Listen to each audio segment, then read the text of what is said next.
in the story that I have been talking about last 2 weeks in Genesis chapter 20 about Abraham and a man by the name of Abimelech who had stolen his wife, even though he didn't know that Sarah was really Abraham's wife.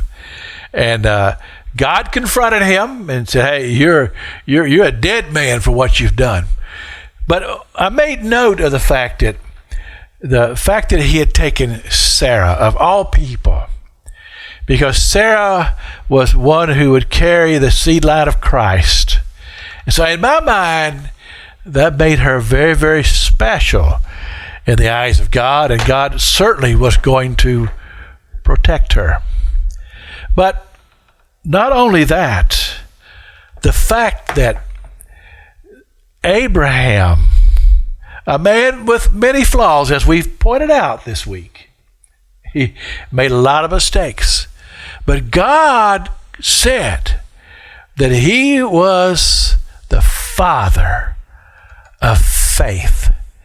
And this all took place after the situation with Ishmael and all that was involved in this, when finally he obeyed God and took his son Isaac up that mountain to sacrifice him before God.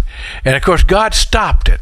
And the angel of God appeared and says, "Do not do the child any harm." And he provided the ram in the thicket. But when that happened, God had a few words to say concerning Abraham. And he says that in blessing I will bless thee, and in multiplying I will multiply thy seed as the stars of the heaven, and as the sand which is upon the seashore, and the seed shall possess the gates of his enemy. In other words, what we read here is the blessing of God upon Abraham and his descendants, which was established with a covenant of circumcision between God and Abraham's descendants.